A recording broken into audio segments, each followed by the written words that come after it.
তো এই দেখো বন্ধুরা, আমার কিন্তু চুল পরিষ্কার হয়ে গেছে, অর্থাৎ চুল শ্যাম্পু করা হয়ে গেছে। তো আমি এবার তোমাদেরকে চুলটা দেখাচ্ছি। দেখো আমার চুলটা কতটা ম্যানেজেবল মনে হচ্ছে। হ্যালো বন্ধুরা, কেমন আছো তোমরা সবাই? আশা করি সবাই খুব খুব খুব ভালো আছে। আমরাও কিন্তু সবাই বেশ ভালো আছি। তো আমি আজকে আবার চলে এসেছি টিপস নিয়ে। আর আজকে আমার টিপস হলো চুল। এই যে দেখো, শীতকাল মানে চুল কিন্তু অনেক বেশি ড্রাই হয়ে যায়। যেরকম আমাদের শরীর অনেক শুষ্ক হয়ে যায়, আমাদের স্কিন অনেক ডাল হয়ে যায়, সেরকম কিন্তু চুলও অনেক বেশি ড্রাই হয়, ড্যান্ড্রফের সমস্যা আছে। তো এই ধরনের চুলে মানে এই দেখো, মানে নিষ্প্রাণ চুলে বলতে চাইছি আর কি, নিষ্প্রাণ চুল কি করে সুন্দর করা যায়। তো আজকে আমি একটা প্যাক শেয়ার করছি তোমাদের সাথে, যে প্যাকটা আমি ইউজ করব। তো ভাবলাম তোমাদেরকেও শেয়ার করি। আর আমার চুলটা তো জানোই বেশ কিন্তু বড়, আর এরকম হয়ে রয়েছে, উস্কো খুস্কো একটা ব্যাপার রয়েছে। ওই প্যাকটা ইউজ করলে কিন্তু চুল ভীষণ স্মুথ হয়, খুব সিল্কি হয়, খুব গ্লেজি হয়। তো চলো কথা না বাড়িয়ে তোমাদেরকে শেয়ার করি।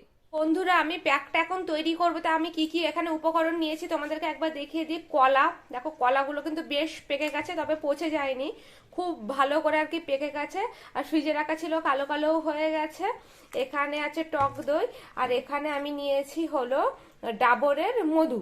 তো এই তিনটে উপকরণ আমি পরিমাণ মতো আমার চুলের লেন্থ অনুযায়ী কিন্তু আমি এই তিনটে উপকরণ মেশাবো। আমি এটা মিক্সি জার নিয়েছি, তো এর মধ্যে আমি পেস্ট করে নেব একেবারে। তো আমি প্রথমে কলাগুলো ছাড়িয়ে নিচ্ছি। তার আগে বলি, যার চুলের যেরকম লেন্থ, চুলটা যত বড় সেই অনুযায়ী কিন্তু পরিমাণ মতো করে নিতে হবে কলা। আর মানে এটা বেশি পাকা কলা হলে ভালো হয়। তো আমি এই কলাগুলো আগে দেব, তারপরে আমি আস্তে আস্তে করে সব উপকরণগুলো মেশাচ্ছি। আর এই কলাগুলো না ফ্রিজের মধ্যে ছিল, তো যথেষ্ট ঠান্ডাও রয়েছে। তো আমি পেস্টটা করে না সঙ্গে সঙ্গে আগে মাথায় লাগাবো না, কারণ দইটা আমি জাস্ট ফ্রিজ থেকে বের করলাম, ঠান্ডা লেগে যেতে পারে। আমার চুলটা তো বেশ খানিকটা বড় বলে আমি এই পরিমাণে কিন্তু দইও নিচ্ছে এর সাথে, দেখতেই পাচ্ছ। আর আমি এই যে প্যাকটা করছি না, এটা কিন্তু শীতকালে স্কিনের জন্যও ভালো। অর্থাৎ শীতকালে কিন্তু এটা মুখে, হাতে, গলায় বা ফুল বডিতেও ইউজ করা যায়, কোনো অসুবিধা হয় না। এটা খুব ভালো ময়েশ্চারাইজার দেয়। আর মধু তো খুব ভালো জিনিস, তবে যাদের চুল অনেক বেশি ড্রাই, আমি এই পর্যন্ত মধু কিন্তু এখানে অ্যাড করছি, আর মধু দেব না।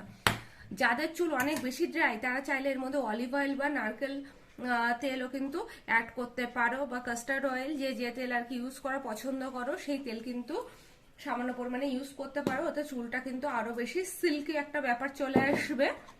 তো আমি এর মধ্যে আর কিছু দেবো না। এবার আমি এটাকে ভালো করে পেস্ট করে নিই আগে। তো দেখো বন্ধুরা, পেস্টটা কিন্তু একদম রেডি। আমি এটা বাটির মধ্যে নিয়ে নিয়েছি। আর এই কালো কালো গুলো কি বলতো, কলাটা তো বেশি পেকে গেছিল, তো ভেতরে যে আর কলার ভেতরে যে ছোট আর কি সরু শিরাটা থাকে না, ওটা, তাই, তাছাড়া অন্য কিছু না। পেস্টটাতে এত সুন্দর গন্ধ বেরোচ্ছে, মনে হচ্ছে এটা খেয়েই নি। তো এই দেখো, আমি এই পরিমাণে পেস্ট করেছি। এবার না আমি এটা একটুখানি রেখে দিচ্ছি, কারণ এটা অনেক ঠান্ডা। আমি ফ্রিজ থেকে সবে বের করছি, ঠান্ডা লেগে যেতে পারে বলে। তো বন্ধুরা, এবার আমি পেস্টটা চুলে অ্যাপ্লাই করব। আমার চুল কিন্তু দেখতেই পাচ্ছ ভালো করে আসানো আছে। তার আগে বলে দিই, এই যে কোনো ধরনের হেয়ার প্যাক ইউজ করার আগে চুল কিন্তু অবশ্যই শ্যাম্পু করা থাকা দরকার, মানে পরিষ্কার স্ক্যাল্প থাকা দরকার।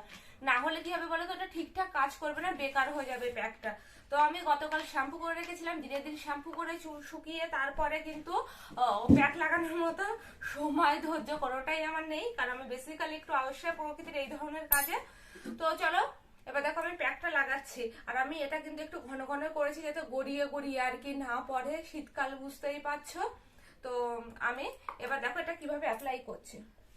এটা কিন্তু এরকম গোড়া থেকে শুরু করে না পুরো চুলে খুব ভালো করে অ্যাপ্লাই করা যেতেই পারে, কোনো রকম অসুবিধা হয় না গো। আর যারা তোমরা তেল ইউজ করবে, তারা কিন্তু, যাদের চুল খুব ডাল, খুব রাফ, খুব রুক্ষ, তারা একটু তেল ইউজ করো তো ভালো হবে। আমার চুল হলো মিডিয়াম, খুব বেশি রুক্ষ নয়, তো যার জন্য আমি আজকে তেল ইউজ করছি না। আর আমি গতকাল যখন শ্যাম্পু করেছিলাম না, তার আগে মাথায় ভালো করে তেল লাগিয়ে নিয়েছিলাম, হট অয়েল ম্যাসাজ করে তারপরে শ্যাম্পু করেছিলাম। তো যার জন্য আজকে আমি এর মধ্যে আর তেল দিইনি। আগে আমি এখানে এইভাবে পুরো চুলটাতে লাগিয়ে তো নিই, তারপরে পুরো ছোট ছোট সেকশন করে সব জায়গায় অ্যাপ্লাই করে দেবো।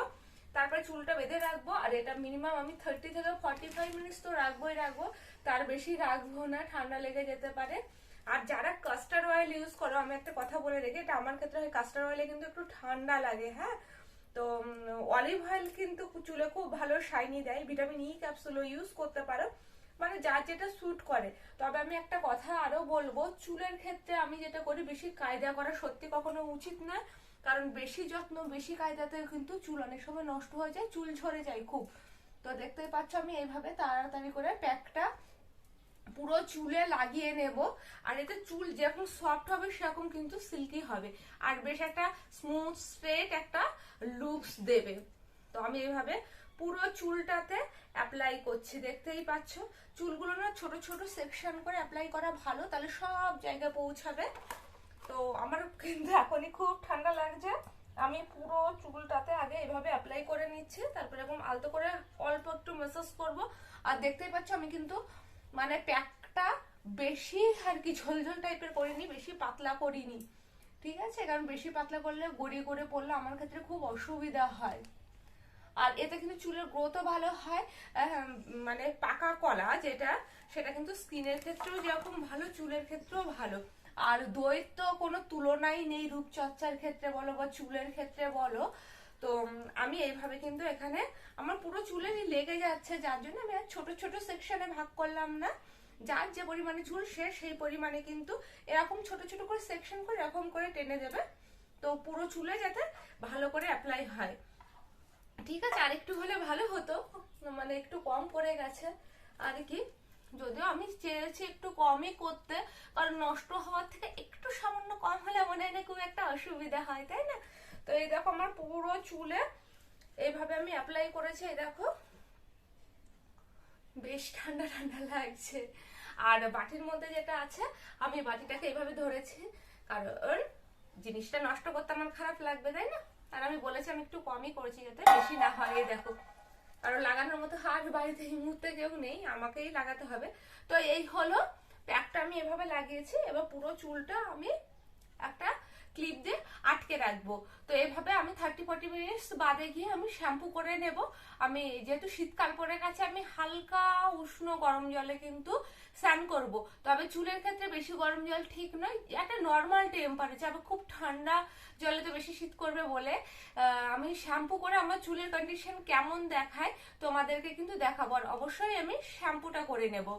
তো বন্ধুরা, যদি ভিডিওটা ভালো লেগে থাকে তাহলে লাইক শেয়ার কমেন্টস করতে কিন্তু একদম ভুলবে না। আর কি করবে, মুখার্জি ফ্যামিলি ব্লগসকে অবশ্যই সাবস্ক্রাইব করে রাখবে এই ধরনের নিত্য নতুন টিপস এন্ড ট্রিক্স এর জন্য। তো এই দেখো বন্ধুরা, আমার কিন্তু চুল পরিষ্কার হয়ে গেছে, অর্থাৎ চুল শ্যাম্পু করা হয়ে গেছে। তো আমি এবার তোমাদেরকে চুলটা দেখাচ্ছি। দেখো আমার চুলটা কতটা ম্যানেজেবল মনে হচ্ছে না? বিশেষ করে আমার সামনের চুলটা দেখলে বুঝতে পারবে এতটা সিল্কি হয়ে গেছে, কত সফট হয়ে গেছে। আর একটা দুটো যে মানে চুলের মধ্যে যে এইগুলো দেখতে পাচ্ছ সাদা সাদা, এগুলো কিন্তু ড্যান্ড্রাফ নয়, এগুলো যে কলার আঁশটা আছে তো সেইটা। তোমরা অবশ্যই মনে করে এটা করতে পারো, একটা সাদা পাতলা সাদা বা যে কোনো কালারের আর কি সুতির কাপড়ের মধ্যে কিন্তু ওই মিক্সচারটা রেখে এরকম করে মুড়িয়ে মুড়িয়ে তার মধ্যে থেকে যে আর কি রসটা পড়বে সেটা মাথায় লাগাতে পারো, তাহলে এই ঝামেলাটা থাকবে না। এটাও কোনো ঝামেলা নয়, এটা চুলটা যখন শুকিয়ে যাবে এমনি ঝরে পড়বে, ঠিক আছে? তো দেখতে পাচ্ছ আমার চুলটা কতটা ম্যানেজেবল হয়ে গেছে, বিশেষ করে সামনের চুলটা দেখো। আর সিল্কের সফট, এটা যে শুধু আজকে শ্যাম্পু করেছি মানে আজকে এরকম থাকবে তা কিন্তু না, মোটামুটি 2-3 দিন আমার চুলটা এরকম সুন্দরই থাকবে, তোমরা দেখতেই পাবে। আরেকটা কথা বলে দিই, এটা যে মানে পুরো মাসে একদিন ইউজ করলাম তো চুলের রেজাল্ট পেলাম, ফলাফল পেলাম সঙ্গে সঙ্গে, তা কিন্তু হবে না। সপ্তাহ অন্তত 1 থেকে 2 দিন লাগাতেই হবে, তবে কিন্তু এই রেজাল্ট সুন্দর পাবে। আর এতে চুল অনেক হেলদি হয়, অনেক সুন্দরও হয়। তো দেখতে পাচ্ছ আমার চুলের অবস্থা কতটা সুন্দর হয়ে গেছে না? ভাল লাগে না? যখন চুলটা সুন্দর থাকে দেখো বারবার হাত বোলাতেও ইচ্ছা করে।